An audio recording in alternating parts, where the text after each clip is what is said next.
வணக்கம். உங்கள் விக்கிராஜ்.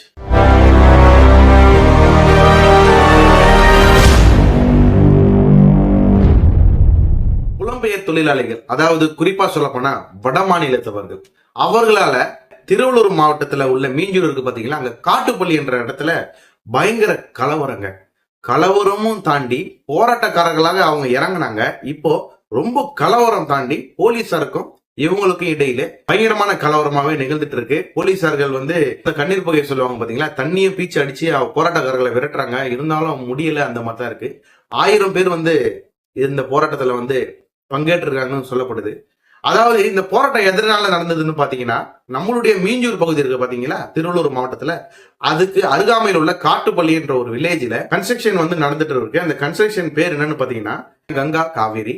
அந்த கன்ஸ்ட்ரக்ஷன் 2 கன்ஸ்ட்ரக்ஷன்லயும் சுமார் 1000 நபர்கள் புலம்பெயர் தொழிலாளிகள் வேலை செஞ்சுட்டு வராங்கன்னு சொல்லப்படுது.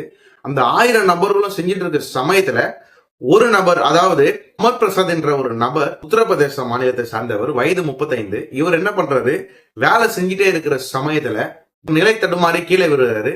கீழே விழுந்தவர் மருத்துவமனைக்கு கொண்டு போறாங்க. லைட்டா காயம் அப்படின்ற மாதிரி தான் கொண்டு போறாங்க. ஆனா கொண்டு போற சமயத்திலே அவர் உயிர் பிரிந்ததா சொல்லப்படுது. இவரை ஸ்டான்லி மருத்துவமனையில அனுமதிக்கிறாங்க. நெக்ஸ்ட் பிரேத பரிசோதனை செய்யறாங்க. இருந்தாலும் மீதி இருக்கிற அந்த வட மாநிலத்தவர்கள் என்ன சொல்றாங்க பாத்தீங்கன்னா, இந்த பிரேத பரிசோதனையில எங்களுக்கு நம்பிக்கை இல்லை அப்படின்ற மாதிரி இவங்க சொல்றாங்க. நெக்ஸ்ட் இவங்க போராட்டமாவே இதை வழிநடத்திட்டு போலான்னு சொல்லிட்டு போராட்டமே இறங்கி செய்ய ஆரம்பிச்சிட்டாங்க. உடனே அங்க இருந்த அந்த ஆபீஸ் இருக்காங்க பாத்தீங்கன்னா, அந்த கங்கை நெக்ஸ்ட் காவேரி சொன்ன மேனேஜ்மெண்ட் டீம் ஸ்ட்ரெயிட்டா வந்துட்டாங்க. உங்களுக்கு என்ன தேவை அப்படின்ற மாதிரி கேட்கறாங்க.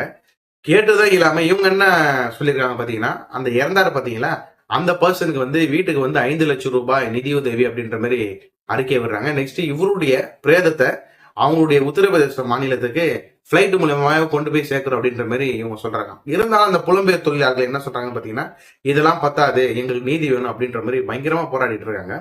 இந்த போராட்டமானது அப்படியே சிறிதளவு இருந்து பெரிதளவு அப்படியே மாறிட்டே போகும்போதுதான், அதாவது நம்மளுடைய ஆவடியில இருக்காங்க பாத்தீங்களா பெட்டாலியன், அந்த பெட்டாலியன் அதிவிரைவு படை எல்லாமே இறக்குறாங்க. இறக்கும் போது அங்க இருக்கிற வட மாநிலத்தவர் எல்லாருமே போலீசார் மீது கல் வீசுறாங்க. கல் வீசுனதும் இல்லாம இதற்கு எதிராக போலீசாரும் கீழே விழுந்த கல் எடுத்து வீசுறாங்க. அந்த தடுப்பெல்லாம் மீறி போலீசாருக்கு 60 பேருக்கு காயம் ஏற்பட்டதா சொல்லப்படுது. அதே மாதிரிதான் போலீசார்கள் கண்ணீர் புகையெல்லாம் வீசுறாங்க. அவர்கள் எல்லாருமே உள்ள அனுப்பணும், அந்த கன்ஸ்ட்ரக்ஷன் உள்ள அனுப்பிட்டா போதும் அப்படின்ற மாதிரி தான் போலீசார் ஈடுபடுறாங்க. இருந்தாலும் அவங்க போறதா கிடையாது. அந்த அவங்களும் ரொம்ப ஆக்ரோஷமா ஈடுபட்டதா சொல்லப்படுது.